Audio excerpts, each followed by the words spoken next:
Assalamualaikum warahmatullahi wabarakatuh. Apa kabarnya anak-anak? Semoga kalian selalu dalam keadaan sehat dan selalu dalam lindungan Allah Subhanahu wa taala. Oke, pada kali ini Pak Ahmad akan membahas buku LKS atau buku modul kalian ya. Yaitu tema 1, pertumbuhan dan perkembangan makhluk hidup. Subtema 2, pertumbuhan dan perkembangan manusia. Nah, pada kali ini Pak Ahmad akan mengajak kalian untuk belajar pembelajaran 1 dan pembelajaran 2. Dibuka halaman 21 di buku modulnya ya. Oke, langsung saja ke materi kita hari ini. Nah, keragaman suku, agama, ras, dan antar golongan tidak boleh dijadikan sebagai perpecahan ya, tetapi sebaiknya dijadikan sebagai kekayaan bangsa Indonesia. Jadi, perbedaan itu tidak boleh dijadikan untuk alasan kita saling terpecah belah ya. Apapun sukunya, apapun agamanya, apapun rasnya, kita harus saling bersatu ya. Sesuai dengan semboyan negara kita yaitu Bhinneka Tunggal Ika. Artinya berbeda-beda tetapi tetap satu. Mau orang Jawa, orang Sunda, orang Batak, orang Melayu, orang Papua, kita tetap satu, yaitu Bhinneka Tunggal Ika, yaitu satu tanah air, yaitu Republik Indonesia. Jadi tidak boleh ada perpecahan. Nah, adanya keragaman budaya itu harus menyadarkan kita akan keragaman-keragaman lainnya. Contohnya, keragaman fisik. Nah, keragaman fisik harus dijadikan sebagai alat pemersatu bangsa dalam bingkai Bhinneka Tunggal Ika. Nah, apa aja sih contohnya keragaman fisik? Nah, salah satu contohnya itu adalah sikap atau perilaku yang harus ditunjukkan dalam keragaman fisik adalah kerukunan antar sesama, jadi tidak boleh berantem ya. Jika kita tidak menunjukkan kerukunan dalam keragaman fisik, tentu hal tersebut akan mengancam persatuan dan kesatuan di lingkungan sekitar kita. Nah, adapun perilaku yang dapat mengancam kerukunan dalam keragaman fisik di lingkungan sekitar kita yaitu antara lain yang pertama, selalu memandang rendah orang yang memiliki fisik berbeda. Misalkan kita kulitnya putih, teman kita kulitnya hitam. Nah, kita ngata-ngatain dia, hitam. Nah, itu nggak boleh ya. Iya, buluk, itu tidak boleh ya. Kita harus menghargai satu sama lain. Kalau kita saling ngatain nanti yang ada apa? Berantem ya. Nah, contoh yang kedua yaitu tidak mau menerima adanya keragaman fisik di lingkungan sekitar ya. Yang ketiga, hanya mau berteman dengan orang-orang yang memiliki karakter fisik hampir sama. Jadi pilih-pilih teman gitu ya. Saya nggak mau temenan sama dia, saya maunya temenan sama dia, itu nggak boleh ya. Kita harus sama-sama merangkul teman-teman kita. Kenapa? Karena jika kita kesusahan, pasti yang menolong teman kita juga ya. Dan yang keempat, contoh perilaku yang dapat mengancam kerukunan yaitu selalu menganggap karakter fisik dirinya paling baik. Jadi seolah-olah tuh dirinya yang paling ganteng, paling cantik, paling pinter ya. Itu nggak boleh ya, itu namanya sombong ya. Sombong nggak boleh ya, takabur ya. Kita harus rendah hati ya. Oke, paham ya, dapat dimengerti ya. Ya lanjut. Nah,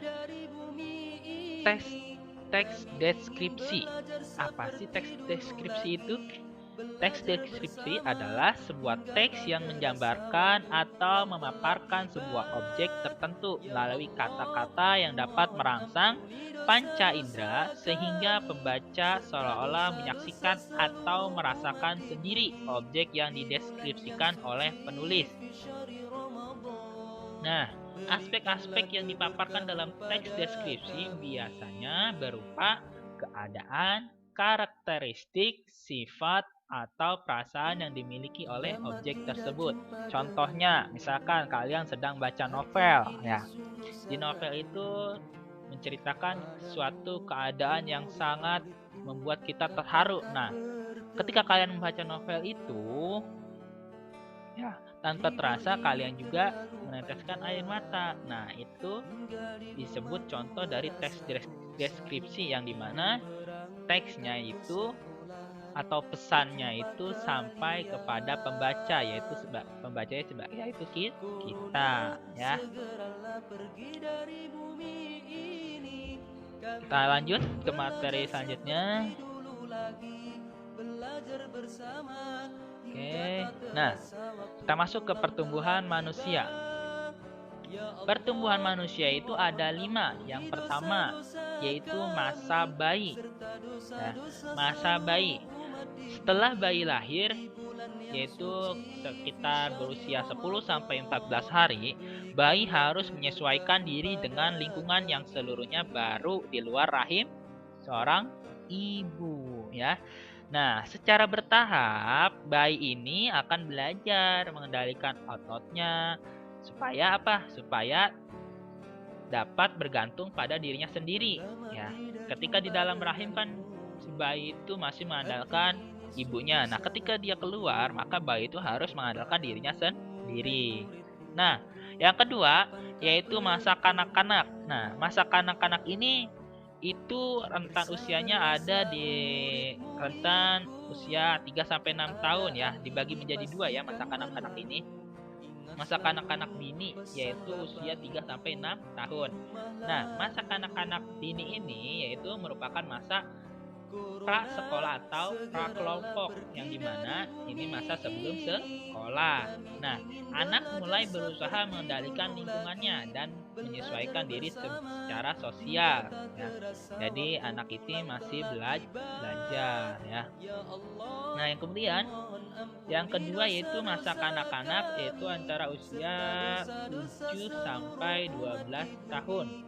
Nah, di masa ini kematangan organ mulai terjadi. Perkembangan utamanya adalah bersosialisasi kepada teman-temannya, dan masa ini juga disebut juga pada masa sekolah atau kelompok, ya. Selanjutnya yang ketiga yaitu masa remaja. Nah, pada masa ini kita dapat melihat perubahan fisik yang cukup nyata, ya. Di antaranya suaranya bertambah besar, terus makannya tambah banyak, dan tubuhnya juga akan terus tumbuh hingga mencapai usia 18-20 tahun. Nah, kemudian yang keempat adalah masa dewasa. Di masa ini itu merupakan masa pertumbuhan fisik berhenti. Kenapa? Karena organ-organ tubuh telah mengalami kematangan termasuk tingkat berpikir dan mentalnya. Dan yang terakhir yaitu masa tua atau bisa disebut manula. Masa ini ditandai dengan terjadinya penurunan fungsi fisiologis organ-organ tubuh kita. Nah, misalkan kulit mulai berubah menjadi keriput dan rambut berubah menjadi putih atau yang bisa disebut kita itu uban, ya. Nah, kelima masa tahapan perkembangan manusia ini secara alamiah akan dialami oleh setiap manusia, termasuk kita. Nah, tidak ada yang dapat mengelak, mempercepat, atau memperlambat tahapan perkembangan manusia. Nah, oke. Sekarang kalian ada di masa mana? Nah, kalian ini sekarang ada di masa kanak-kanak, ya. Yaitu masa kanak-kanak yang kedua, yaitu masa-masa di sekolah. Oleh karena itu, nikmati dan terus belajar, ya. Oke, kita lanjut ke materi selanjutnya.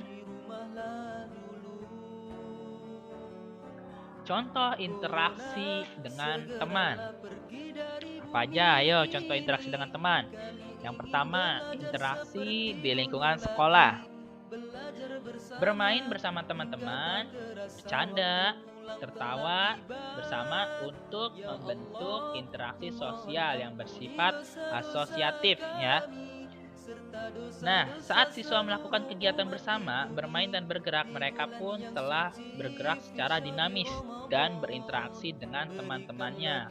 Contohnya, ketika interaksi di lingkungan sekolah, kalian bermain dengan teman, bercanda dengan teman di sekolah. Ya.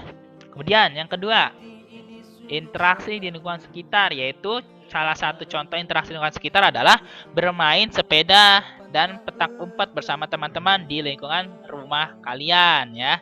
Nah, manfaat bermain bersama teman-teman di luar rumah itu antara lain bisa memupuk jiwa kebersamaan kalian.